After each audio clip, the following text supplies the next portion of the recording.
ఏ party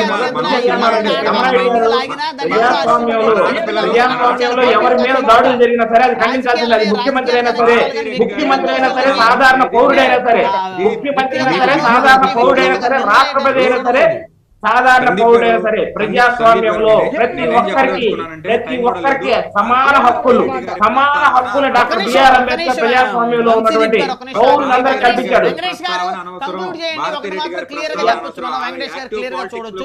Jaganmohan Reddy గారి మీద దాడి చేసి ఆలోచన చేయాలనేటువంటి పరిస్థితి అయితే కూటమి పార్టీలకు సంబంధించిన నేతలకైతే లేదు.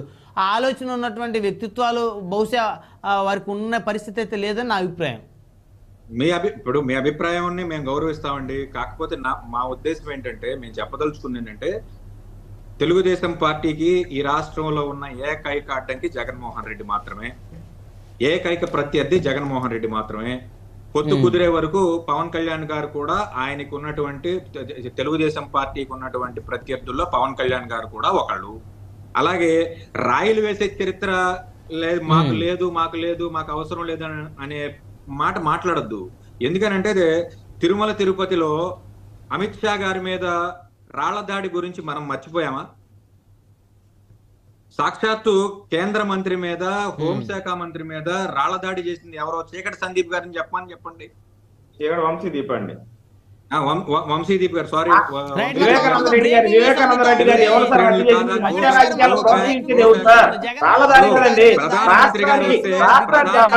పరిస్థితులు మీకున్నటువంటి పరిస్థితుల్లో రాష్ట్రానికి అమిత్ షా గారికి వాళ్ళు తెలిసింది నిరసన కార్యక్రమం రాష్ట్రాన్ని తాకట్టు పెట్టల జగన్మోహన్ రెడ్డి గారి కేసుల కోసం.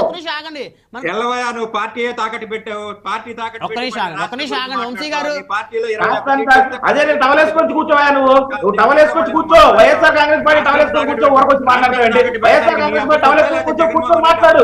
నీకెందుకు భయం లేకపోతే భయం, ధైర్యంగా వైఎస్ఆర్ కాంగ్రెస్ పార్టీ టవలేసుకొని కూర్చొని మాట్లాడా. రాష్ట్రాన్ని తాకట్టు పెట్టింది కాక కేసుల కోసం రాష్ట్రాన్ని తాకట్టు పెట్టి, బెయిల్ కోసం కేసు రాష్ట్రాన్ని తాకట్టు పెట్టి, జగన్మోహన్ రెడ్డి గారు మోడీ గారు కాళ్ళ చెంతల రాష్ట్రాన్ని తాకట్టు పెట్టినటువంటి సిగ్గులేనటువంటి ప్రభుత్వం నడుస్తున్నారు జగన్మోహన్ రెడ్డి గారు. ఇంకా మీరు మాట్లాడొచ్చారా? ఒక్కడంటే ఒక ఎన్నికల హామీ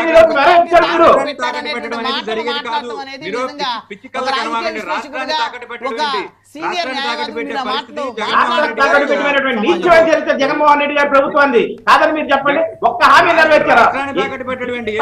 ప్రభుత్వం దగ్గరికి వెళ్ళారు, రాష్ట్రానికి కేంద్రం నుంచి ఏ నిధులు తీసుకొచ్చారు? పోలవరం ప్రాజెక్టు తీసుకొచ్చారా? స్పెషల్ స్టేటస్ తీసుకొచ్చారా?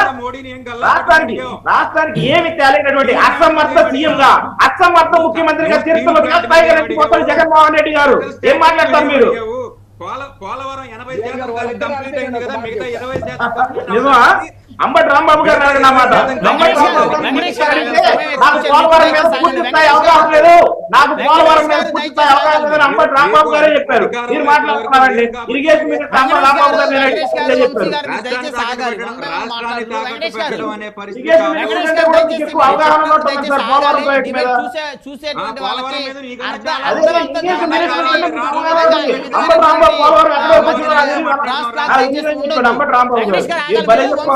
YSR Congress party వెనకేసుకోండి, YSR Congress party వెనకేసుకోండి. మరీ ఇట్లాగా ఎందుకంటే